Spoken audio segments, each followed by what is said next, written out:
Welcome back, Grant Zellner and Paavo Stubstad with round 2 coverage at the PDGA Amateur Disc Golf World Championships. This is the back 9 at Mesker Park with your leader, Paul Krans. Paul Krans coming off a hot front 9, shooting a bogey-free 6 down. Let's see if he can keep that pace going on the back. Payton Staman also enjoying his time on the card, but not enjoying his close to the front 9. Yeah, he finished the front 9 with an unfortunate triple bogey. He did have a turkey right before that, but we'll see if he can bounce back from that triple here on the back 9. That's Ricky Ovaitt and Chase Steed rounding out this lead card as we look at hole number 10, 225 feet, a par 3. This back 9 almost entirely short, technical par 3s. This one steeply uphill.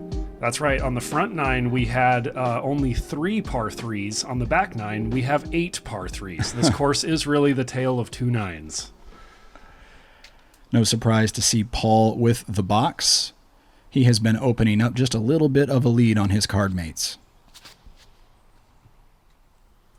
Nice high hyzer line.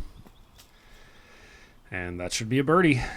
I mean, this hole really, if you hit the gap, you're probably getting a birdie. It's short, and the green is kind of favorable as well. Like, you're not going to really go deep or anything.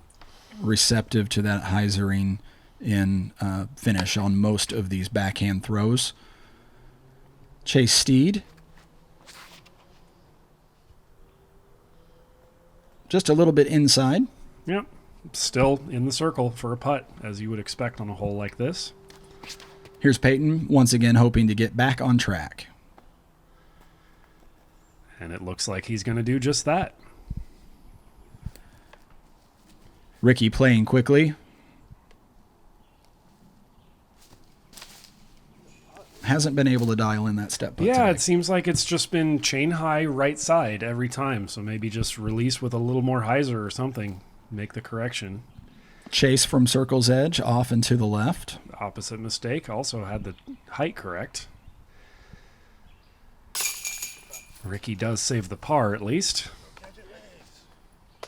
With the exception of Paul, not a lot of deep putts made so far today from this card. Yeah, and part of that is that it's the Amateur World Championships, but part of it is also this course. I mean, the greens are tricky. There are a lot of trees. There's a lot of elevation change on the greens as well. Putts are rarely as straightforward as they are on more open courses. As Chase cleans up his par. And now Paul with yet another birdie. Starting off the back 9 as he was hoping to do. Chase and Paul thus far bogey-free on the day. As we get a look here at Payton's drive. Needing to get back on track, as you mentioned before, he had a triple bogey followed by 3 birdies in a row and then another triple bogey to round out his opening 9. Meanwhile, we move on to hole number 11, just 158 feet. Again, sharply uphill and sort of a side hill finish here to this hole, which means a hyzering in putter could drift quite a way back down the hill, leaving a very difficult putt. Another ace run. Let's see if we can get some chains off the tee here. I like that strategy from Paul, just throwing the disc low and hard, counting on the hill to stop it. Yeah, honestly, that is the smart play, going for birdie. Going for ace, you're probably a lot more likely to end up with a par. As Payton drifts off into the distance, he'll have a 45-footer coming back. Ricky with a very solid forehand game. Came out with a little more hyzer than he was probably hoping for, but I mean, it's a 158-foot hole. He's still putting for birdie. Here's Chase with the nice, soft backhand. Gets a little bit of a tree kick, but still finds himself inside the circle. Yeah, that tree really didn't hurt him as much as it looked like it was going to when he hit it, so he's still up there. Payton now with a very difficult lie.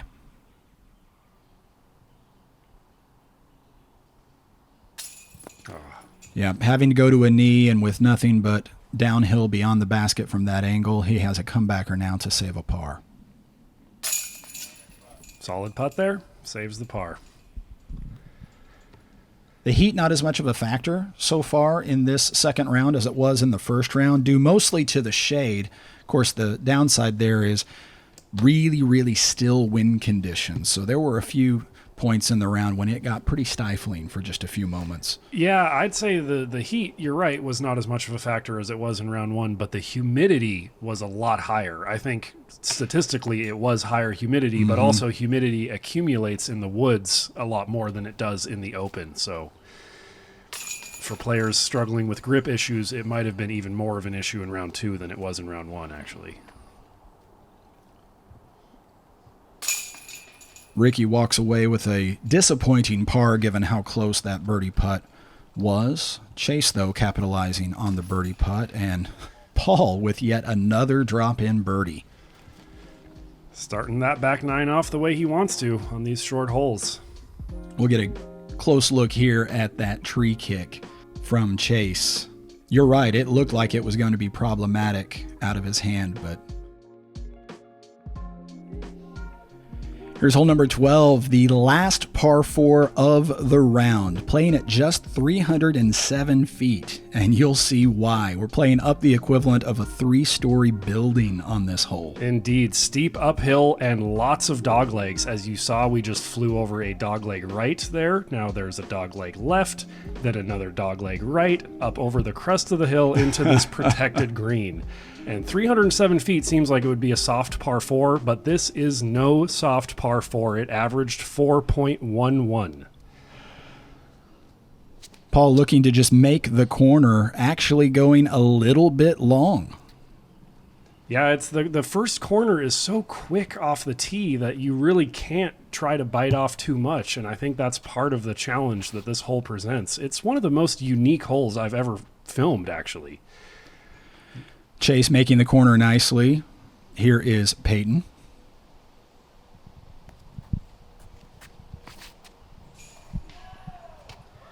Payton kind of making the same mistake as Paul, pushing it a little long of the corner. And now Ricky Ovaitt.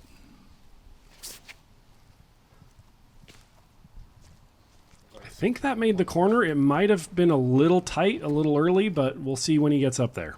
Yep, you were correct. Yeah. He is just a little bit tight. He liked it out of the hand, but now with a challenging Anheuser roller. And honestly, that's not bad from where he was at. I mean, he got halfway to the green at least from where he was, and he should have a chance to save par. Payton sort of stuck. Again, though, not a bad effort considering what he had to work with. Yeah. Yeah, I would also struggle with this hole given the unique shape of the fairway. I think it's forcing these players to throw touch shots that they're not really used to having to throw on par 4s. Paul just making his way closer to the basket. Everybody kind of in par save mode already.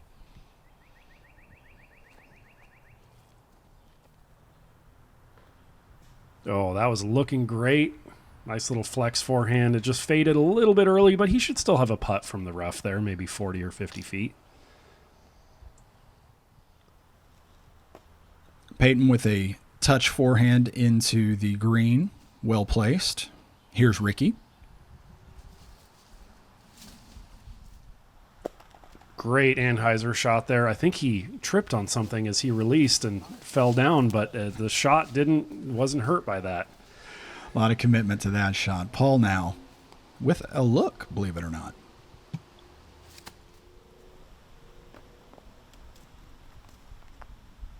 Yeah, he'll be up there for a par. And now Chase with a similar look. He was giving that a bid. Looked like a tricky one to run, too. Kind of that nose-up Anheuser window that he had. Coming back. And he connects. Everybody now just dropping in those pars and moving on from this. Once again, the last par 4 of the round. Yep, we're going to see some more ace runs after this. There also are some challenging par 3s, so should be fun. These players going to get to know their driving putters very, very well during the duration of this back nine here at Mesker Park. Always interesting to see how players tackle these sharp, tight lines here in the woods. Will be also interesting to see if Paul can remain bogey-free for his second round as he continues to lead the tournament at this point. He was bogey-free in his first round as well, or are you just referring to this round? Just referring to this round. It's going to be a challenge, even at just 162 feet. Hole number 13, a par 3. This may be one of the more straightforward, easier par 3s remaining on the course. Very short, very accessible, but the trickiest part is that downslope past the basket. So really, ace runs are punished on this one. If players are smart, they will not run it. They will play short to slide up for the birdie. As Paul attempted to do just then, finishing off just a little bit to the left. I actually asked Paul, as we watched Chase tee off after the round, if he felt additional pressure on some of these shorter holes because you feel like you absolutely have to card the birdie. And he said, yeah, you do. Yeah, birdie or die holes, they kind of offer a different kind of pressure than more challenging courses. Payton needs to try to make a lot of birdies in this closing 9 to catch back up and get himself back under par for his second round. Now Ricky with a touch putter. Line looks good. Can it stop in time? I think it hit that tree, which in that case was a good tree. Well played. I think he knows it. You'll take what the course gives you here.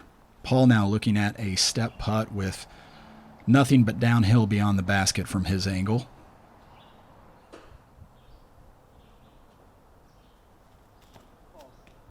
Oh, well, I mean, good miss, I guess. You know, airballing differently could have resulted in him being way down that hill, so he'll still be there for a par. Chase, unfortunately, didn't really have a look from there, so he just lays up. And actually, you mentioned Paul's bogey-free round. I got to give Chase credit. He is bogey-free at this point as well.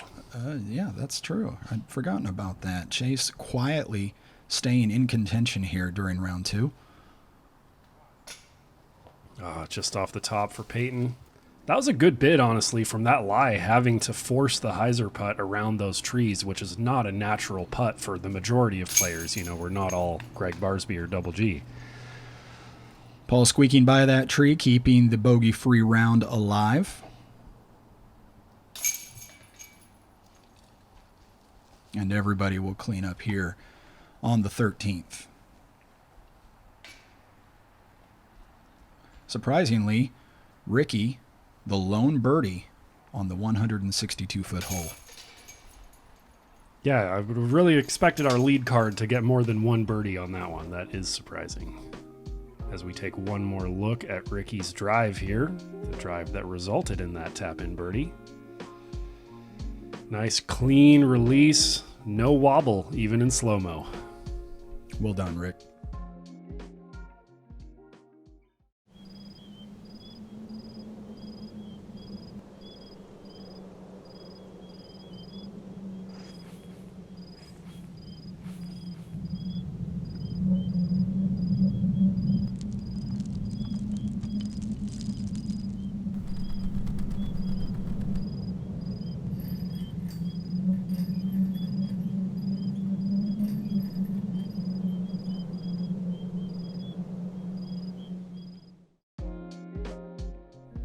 The longest par 3 remaining in this second round. Hole 14, 358 feet, decidedly downhill. This is a really fun hole. You just need to throw something that will stay straight and drift down the slope of the hill. I gotta say, Grant, but even before you said that, I was ready to say this is my favorite hole on the course. I love these downhill tunnel shots like this. I mean, we all love downhill bombers, but when it's a dead straight downhill tunnel shot that just forces that straight mid-range or putter play, it's just so fun to throw and so satisfying when it's executed properly. Here's Ricky attempting to do just that.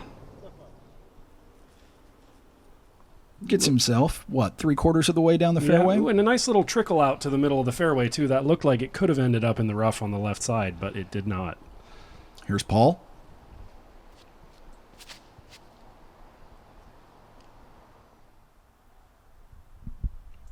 Off to the left side like Ricky, but also a favorable reaction off the tree. He should be putting for birdie.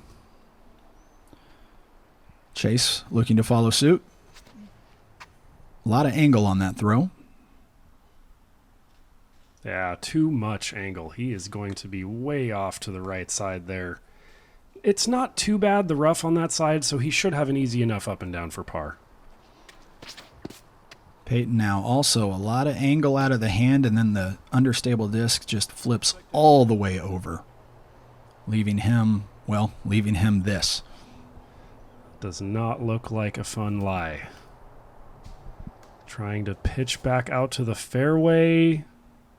Didn't actually pitch all the way out, but got a roll the rest of the way out. Again, here at Mesker Park, you will take that. And now he's in the mud. Yep, no relief from mud. It needs to be standing water in order to get relief of any kind. Yeah, I believe there was a little discussion on the card about whether or not he would get casual relief from that mud, and Grant is correct. You do not get casual relief from mud. I like being correct. Doesn't happen too often. Don't we all? Here's Ricky.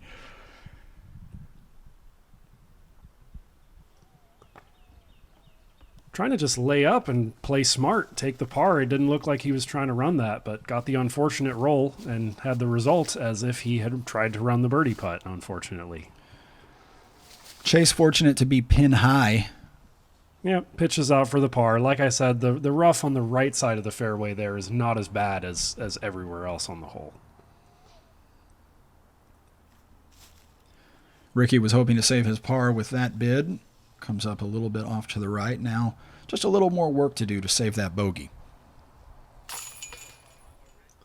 And he does it. Unfortunate kind of 3-putt there when he was trying to play safe for the par. That's always more frustrating. When you commit to running the birdie and you know you might bogey if you miss the putt, then you're kind of accepting it. But when you play for par and still get the bogey, it's frustrating. Payton also with the bogey. Chase and Paul tap out their pars as both of them begin to open up a little bit of a gap on the rest of the car. Here's Paul off the tee. I like this angle. Really gives you a good look at his form. Very smooth, very clean, good follow through. I love watching this kid play. Hole 15 is a 218-foot par 3. A quick little dogleg to the left, sort of a side hill opportunity here for our players. A blind shot as well as you come into the area where the basket is located. And after you crest over this hill, as you can see, the green is sloped, as is the theme out here, and it is a fast green. So even if you're trying to play safe for a birdie, you could easily hit short of the basket and slide to 40 feet deep. Paul first on the box. You can see how steeply downhill it is with a cameraman here throwing right over his head. And that shot ended up deep. He should have maybe a 45, 50-footer comeback for birdie. Chase now off the tee. The players are aiming for a tree near the basket that has a little piece of wood nailed to the trunk of the tree. That gives all of the players a consistent aiming point. Here, Chase looking to find that aiming point, as now is Ricky. Ricky going for his patented flex forehand. That seems to be his greatest strength. Even on shorter holes, he goes for that flex forehand line, which is not something you see too often. Payton to the forehand, going for a little bit of a high route. Really trying to control that speed with that fast green sloped downhill that I was talking about. He wants no part of that birdie putt. No, not at all. Now, Paul with an opportunity to really run this.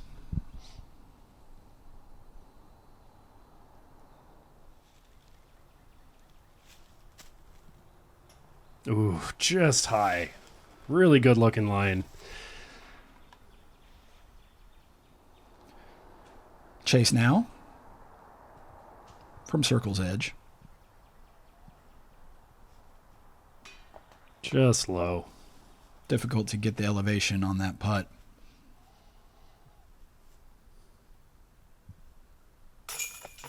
And Ricky connects for the birdie. Well done. Got some fist bumps from his card mates. Paul cleaning up. And as the rest of the players clean up here, or the remaining one player, I got to give a shout out to Lucas Wendt for the only ace on the day on this hole. We actually had other aces later. Wow. But only ace on this hole, Lucas Wendt. Congratulations, buddy. Good look at the arm action there from Ricky. Not a bad person to emulate if you're looking to improve your forehand as we move on to hole 16, just 203 feet, a steeply uphill par 3. This almost the exact opposite of that downhill sort of floating shot we had a couple of holes ago. This one, you need to carry the disc straight uphill without it finishing too far to the right or the left. It does look like it bends to the right a little bit, but the straight shot will put you well inside the circle. Yeah, the slope of the ground leads to the straight shot skipping in the correct direction, typically. Ricky overpowered that forehand a little bit. Not surprised to see him go to the forehand. Most of the players will on this particular hole. Here's Paul.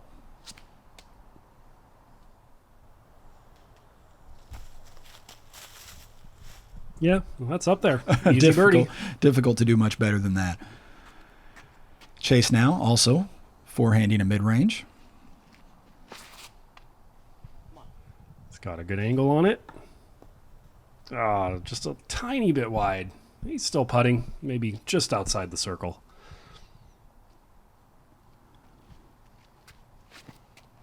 Payton going with a sharp-edged disc, looking for exactly that, a little bit of ground play. I prefer that skip on a hole of this shape, just powering down with a driver that will get that skip more than a mid-range or putter would.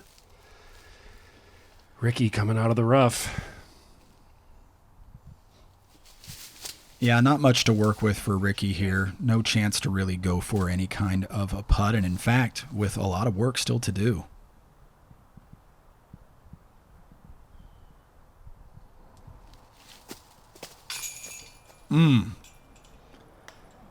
Yeah, he wasn't happy about that. That was a solid putt. That was unfortunate.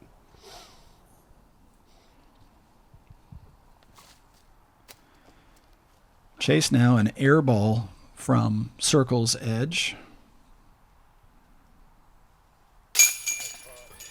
Paul in for another birdie. What a round Paul is putting together here.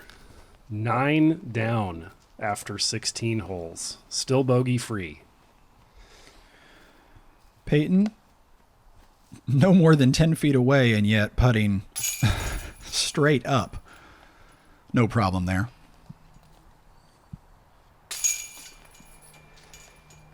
Chase in for par, and as Ricky taps in his bogey here, as I mentioned on the previous hole after calling out Lucas's ace, there were more aces. Both of them were on this hole. Shout outs to Samuel Hockenberry and Stephen Batiste, or Stefan, I'm not sure, but shout out to both of you guys. Nice aces. Well done, gents. Taking advantage of the short par 3, moving on to another short par 3, another uphill par 3 here, 264 feet. This second to last hole requiring a lot more than 264 feet of power. Yeah, this one's a lot trickier than some of the other par 3s we've seen on the back. The uphill, a really tight window, much closer to the green. You know, the window off the tee is forgiving, but having to hit a tight gap 230 feet off the tee is tricky. As you see right there with Luke's shot, fortunate to end up in the middle of the fairway. I called him Luke again. That's Paul. Well, in your defense, I did call out a Lucas who got an ace a few holes ago. I was just trying to throw you off. You did. Game. You put it back in my head as Payton manages to make a lot of the distance up the fairway, but we'll still have some work to do. Chase with the forehand play gets through the gap. He's going to have a long look for birdie from there.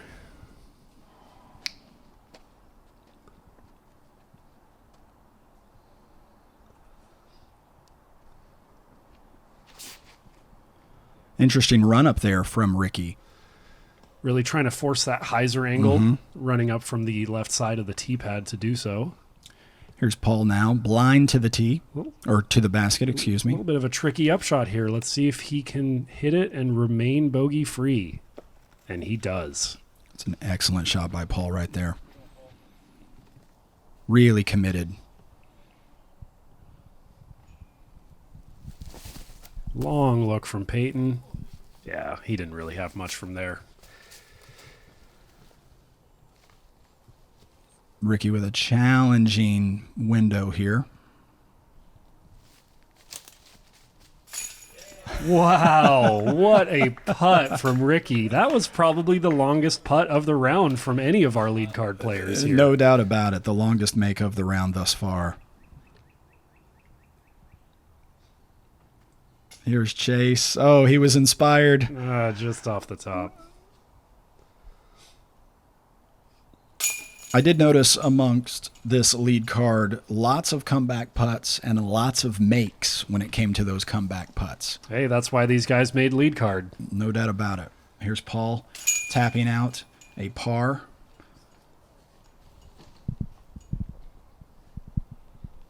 Payton's cart trying to get away from him. Okay, let's find a better spot for it before we tap out here. There we go. Found a flat spot.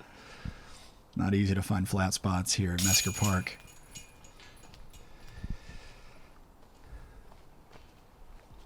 As everybody takes the long walk sort of down the hill to the 18th tee, we get another look at the longest make of the day on the card. And he knew right out of his hand that that was in. He started running it down.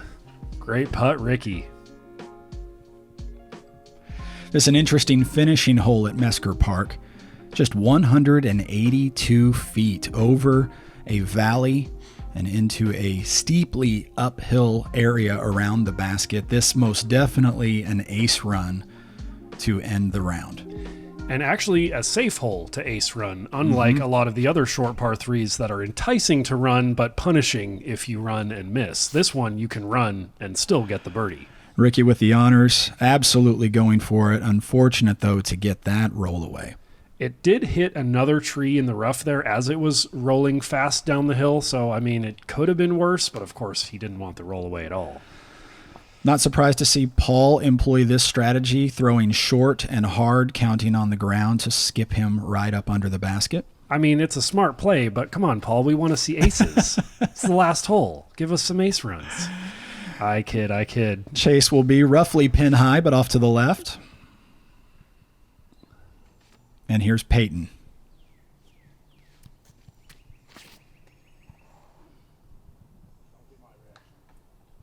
Hits that same tree that Ricky hit, but did not get as bad of a roll. Ricky does still have a long look for the birdie here.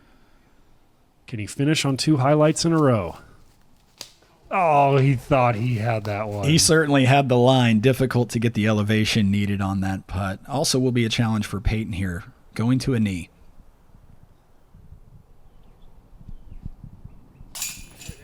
Solid finish from Payton. Man, like overall, Payton's round wouldn't have been that bad if it wasn't for those 2 blow-up holes. He played solid the rest of the time, had the only eagle on the card on hole 2, which that's a highlight he's going to remember. It's cool for him that that's on video.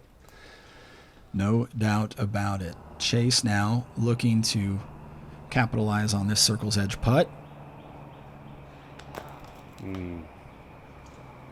That was his miss today. Off a little bit to the left.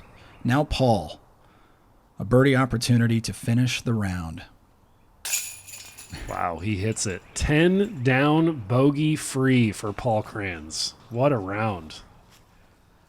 Just one competitor shot a hotter round today at Mesker Park. That competitor will be on the lead card tomorrow along with Paul, who has a 2-stroke lead on the field.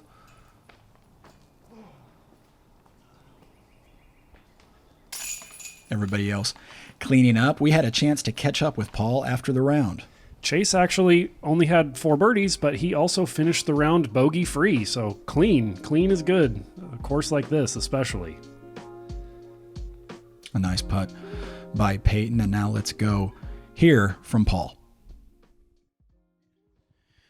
With Paul Krans, Dudley, Massachusetts, the leader through 2 rounds here at the 2022 PDGA Amateur World Championships.